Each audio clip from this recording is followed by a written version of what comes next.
한번 인사할까요? 메리 크리스마스. 네, 오늘 여호수아 찬양대회 헌신 예배를 함께 찬양으로 예배드리는데 네, 너무 놀랍습니다. 어떻게 이렇게 많은 곡을 할 수 있을까? 음악회를 연주회를 한 지가 얼마 안 됐는데 또 어떻게 이런 많은 곡을 감당할 수 있을까 생각하니까 정말 놀랍고 또 기특하고 감사한 마음이 많이 듭니다. 제가 큐시트 전체를 보니까 서곡부터 끝까지 하니까 한 11곡 정도가 돼요. 이 곡들 어떻게 연습했을까? 네, 얼마나 애썼을까? 라는 마음이 들어서 너무 감사합니다. 우리 격려의 박수 같이 한번 할까요? 감사의 박수 하나님께 드립니다. 네, 우리를 위해서 이 땅에 오신 예수님을 기뻐하면서 함께 예배하는 날입니다. 여러분에게 있어서 기쁜 소식은 무엇입니까? 여러분 뭐 어떤 소식이 기쁘세요? 면접이 끝났어요. 네, 조금만 견디면 방학이 된다, 방학이 온다. 이것도 기쁜 소식이겠죠. 방학했어요. 네, 축하해요. 네, 어떤 기쁜 소식을 기다리고 있는지 모르겠습니다. 제가 이전 교회에 있었던 교회 제자 중에 한 명이 스토리를 올렸는데 서울대 의대 합격 이렇게 수시 모집 합격이 올라왔길래 바로 문자를 보내서 너무 축하한다 이런 이야기를 했는데 그렇게 공부 잘하는지 몰랐는데 그렇게 잘하는 아이였더라고요. 축하하면서 문자를 보냈던 지난주였습니다. 시험 성적이 잘 나왔다 또는 좋은 대학에 갔다라는 것도 기쁜 소식이 될 수도 있겠죠. 유튜브의 영상을 보니까 진짜 많이 기뻐하는 사람들의 모습을 찾아볼 수 있었는데 제가 몇 개의 영상을 편집해서 한 3장면을 같이 보려고 가져왔는데 같이 한번 보고 말씀 계속 나누겠습니다.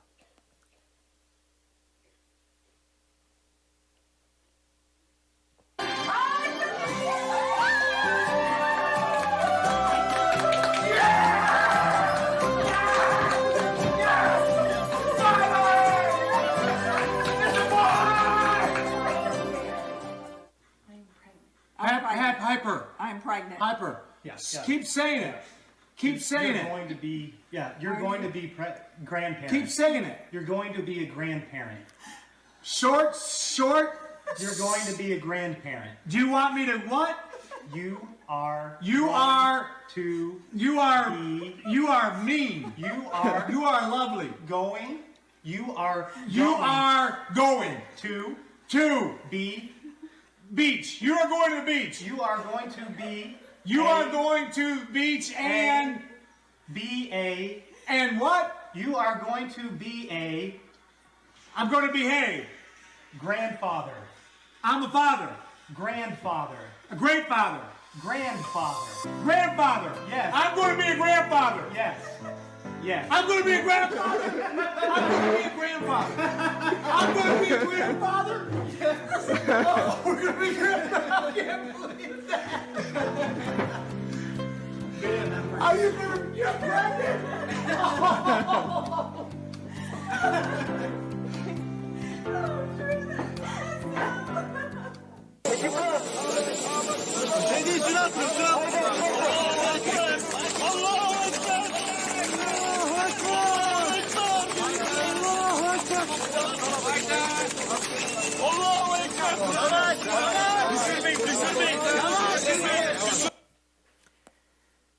네, 첫 번째 영상은 아들을 출산한 아빠의 영상인데 이 아빠가 왜 이렇게 기뻐했을까요? 이 아빠의 집안을 한번 살펴보면 9년 동안 양가를 통틀어서 모든 가정에 딸만 태어났대요. 그것도 20명이 다 딸만 태어났는데 이 가정에도 세 딸이 있고 마지막 막내 네 번째가 태어났는데 이 아이가 아들이었던 거예요. 그래서 막 아들이야 여보 막, 저는 딸을 원하는데 네, 농담이고요. 아들이다 이렇게 기뻐하는 모습을 환호하고 기뻐하는 모습 볼 수 있습니다. 두 번째는 이제 할아버지가 되었다라고 하는 자녀의 임신 소식을 들은 할아버지 할머니가 눈물을 흘리며 기뻐하는 모습입니다. 마지막 세 번째는 터키라는 지역에 지진이 일어났을 때 아주 오래 3, 4년 된 이야기인데요. 생존한 아이를 구조했던 영상입니다. 이 지진으로 터키에서 114명이 죽고 그리스에서 2명이 죽었거든요. 이 지진으로 심각한 피해를 입었었는데 터키의 이 바이라클라라고 하는 지역에서 구조 작업을 한참 할 때였습니다. 그때 구조 작업을 시작한 지 지진이 나고 구조 작업 시작한 지 한 91시간이 지난 시간이었거든요. 너무 많은 시간이 흘렀죠. 근데 이 구조대 기에 작은 소리가 들립니다. 나 여기 있어요라고 하는 소리가 들립니다. 구조대들은 모든 기계 작업을 다 멈추고 그 소리를 찾아서 가봤더니 무너진 건물 더미 사이에 한 어린 작은 여자의 손 하나가 이렇게 나와 있는 겁니다. 소녀의 손은 움직이고 있었고 살아 있었습니다. 기적이었죠. 이 아이는 4살 아이였고 이름이 아이다 게즈긴이라고 하는 아이였습니다. 다 무너진 건물 더미 속에서 작은 소녀가 구조됐던 거죠. 주변의 시민들은 이 이야기에 박수를 치면서 기뻐했고 환호하기 시작했습니다. 또 뉴스를 접했던 많은 사람들도 너무나 감사했고 눈물을 흘리기도 했습니다. 지진을 경험하고 91시간이 지났다, 91시간이 지났다라는 건 너무나 엄청난 시간이죠. 그 건물 더미에 눌려서 여기 있었던 소녀를 생각하면 끔찍하죠. 얼마나 큰 두려움의 시간이었을까 생각하게 됩니다. 그 아이에게 있어서도 91시간 만에 나타난 구조대의 등장은 기쁜 소식이 아니었을까 생각해 보는 거죠. 여러분, 이러한 영상들을 함께 봤을 때 기쁜 소식이 뭘까? 가장 기쁜 소식은 뭘까라는 생각을 해보면 생명에 대한 소식이겠다라는 생각이 듭니다. 오늘 성경 속에서도 정말 기쁜 소식을 들은 한 무리들이 등장하는데 그 기쁜 소식도 바로 생명에 대한 소식이었습니다. 우리 누가복음 2장 8절 9절 말씀을 같이 한번 읽어볼게요. 같이 읽겠습니다. 시작. 그 지역에 목자들이 밤에 밖에서 자기 양떼를 지키더니 주의 사자가 곁에 서고 주의 영광이 그들을 두루 비추매 크게 무서워하는지라. 힘겹게 양을 치며 살아갔던 목자들이 있었습니다. 어느 날 그들 앞에서 아주 특별한 만남이 시작되는데 그 목자들 앞에 누가 나타났을까요?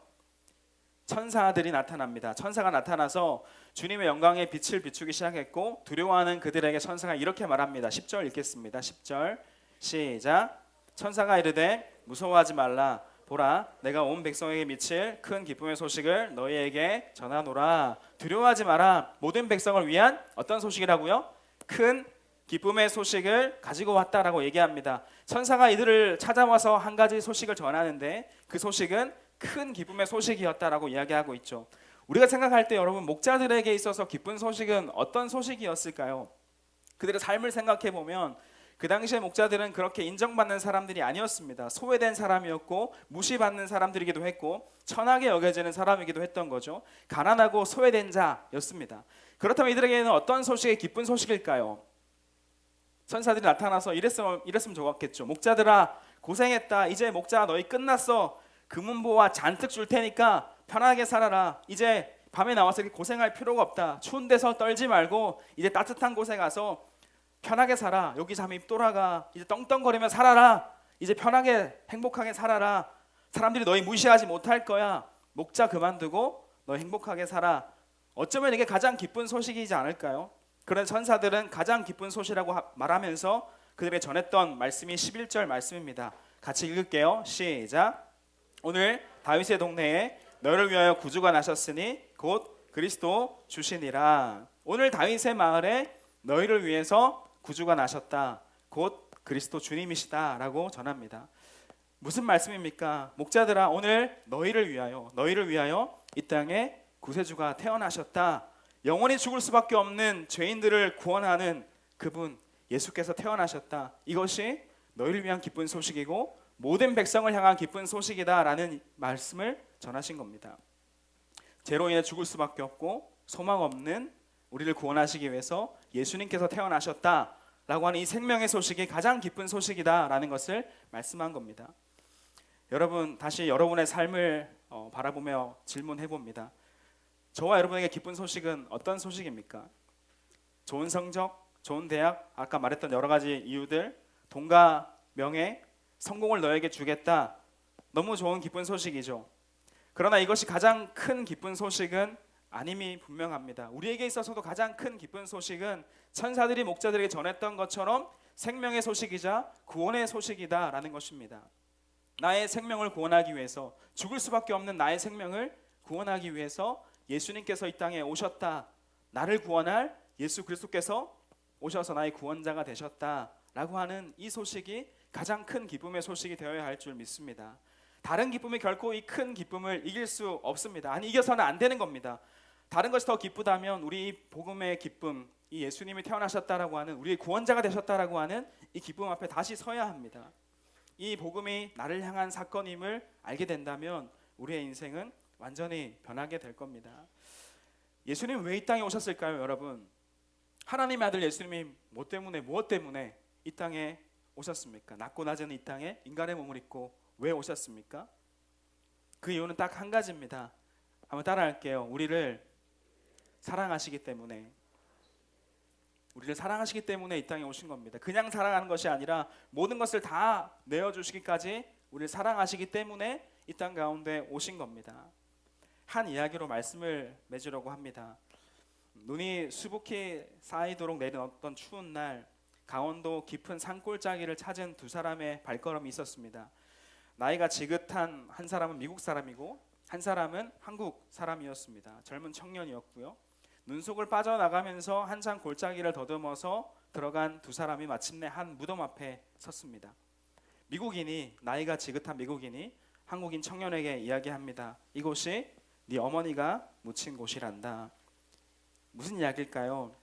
6.25 사변을 맞이했을 때 치열한 전투 속에서 한 미군 병사가 강원도 깊은 골짜기로 후퇴를 하고 있었는데 무슨 이상한 소리가 들려왔습니다. 가만히 들어보니까 아기 울음소리였습니다. 울음소리를 따라가 봤더니 소리는 눈 구덩이 속에서 들리고 있었습니다. 아이를 눈에서 꺼내기 위해서 눈을 치우던 미국 병사는 소스라치게 놀라고 말았습니다. 흰 눈 속에 파묻혀 있는 한 여자가 옷을 하나도 걸치지 않은 알몸이었다는 사실이었습니다.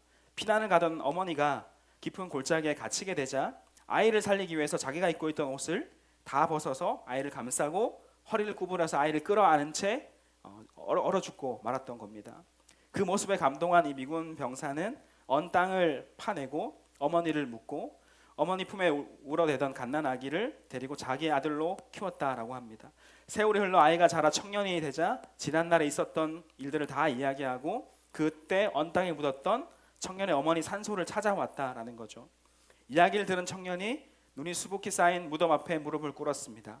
뜨거운 눈물이 볼을 타고 흘러내려 무릎 아래 눈을 녹이기 시작했습니다. 청년은 무덤 위에 쌓인 눈을 두 손으로 다 치워냈습니다. 그런 뒤에 청년은 자기가 입었던 옷을 벗어서 무덤을 덮어가기 시작했습니다. 마치 어머니께 옷을 입혀드리듯이 청년은 어머니의 무덤을 모두 자기 옷으로 덮었습니다. 그리고는 그 무덤 위에 쓰러져 통곡합니다. 어머니 그날 얼마나 추우셨어요? 어머니 그립습니다. 자랑스럽습니다. 보고 싶은 어머니, 엄마 꿈속이라도 한번 만날 수만 있다면 좋겠습니다. 그 청년은 한없이 흐르는 눈물을 머금고 어머니의 사랑을 확인하고 어머니를 위해 기도했다고 합니다. 어머니가 자신을 희생하며 아이를 살렸던 모습, 모든 것을 내어주고 아들을 살린 거죠. 이 어머니의 사랑이 우리를 향한 예수님의 사랑이지 않을까 대입해 봅니다. 생각해 봅니다. 예수님은 우리를 살리기 위해서 자신의 생명을 다 십자가에 내어 놓으셨습니다. 그리고 모든 물과 피를 다 쏟으시고 처참하게 죽으셔야 했습니다. 그리고 십자가 아래에 우리를 품으시고 우리를 살려 놓으신 것입니다. 자신의 목숨보다 우리가 사는 것이 더 중요했기 때문입니다. 우리를 살릴 수 있는 방법이 자신이 모든 죄를 대신 지고 죽는 것 그거밖에 없었기 때문입니다. 왜 예수님이 태어나신 날에 십자가에 죽으신 이야기를 하냐고요? 예수님은 죽으러 오셨습니다. 우리를 살리기 위해서 죽으러 오셨습니다. 모든 죄를 지고 죽으시면서 죄의 문제를 해결하셨습니다. 우리가 그래야 살 수 있었기 때문입니다. 나를 향한 이 예수님의 사랑을 기억할 수 있기를 간절히 바랍니다. 나를 구원하기 위해서 이 땅 가운데 오신 예수님의 탄생을 기뻐하고 또 즐거워하고 찬양하고 예배할 수 있는 우리 모두가 될 수 있기를 주님의 이름으로 축복합니다.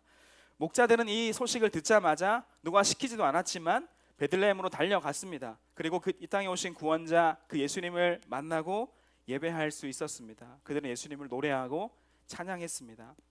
오늘 우리도 우리를 위해 이 땅 가운데 오신 구원자 예수님을 기억하며 예배하고 기도하며 노래할 수 있기를 간절히 소망합니다. 여러분을 위해 이 땅에 예수님이 오셨습니다. 그분은 우리를 위해 죽으셨고 우리를 위해서 부활하셨습니다. 베들레헴에서 예수께 드렸던 그날의 노래가 우리의 노래가 될 수 있기를 간절히 소망합니다. 예수님을 계속해서 함께 찬양하는 우리 모두가 될 수 있기를 축복합니다. 기도하겠습니다. 사랑의 하나님 아버지 감사합니다. 우리를 사랑하셔서 2000여 년 전에 이 땅 가운데 오셔서 모든 죄를 다 지시고 돌아가시고 부활하신 예수님을 기억합니다. 그 십자가 사건이 이 땅에 오셨던 그 놀라운 사건이 나를 향한 사건이고 나를 위한 사건임을 기억할 수 있도록 인도하여 주옵소서. 목자들이 이 사실을 듣고 달려가 찬양하고 예배하고 노래했던 것처럼 그날의 노래가 우리의 노래가 될 수 있도록 인도하여 주시옵소서. 우리가 한 마음으로 다시 한번 주님을 찬양할 때 주님 앞에 감사하며 기뻐하며 즐거워하며 하나님께 예배하고 노래할 수 있도록 인도하여 주시옵소서. 여호수아 찬양대가 계속해서 주님을 찬양할 때 이 모든 노래의 가사의 고백이 우리의 고백이 되게 하시고 왕이신 예수님을 향한 우리의 찬양이 되게 하여 주시옵소서. 주님 홀로 영광을 받아주시고 주님만 높임 받아주시고 우리 가운데 큰 은혜의 시간 될 수 있도록 하나님께서 함께하여 주시옵소서. 우리를 통해서 찬양을 받으실 예수님께 감사드리며 예수님의 이름으로 기도합니다. 아멘.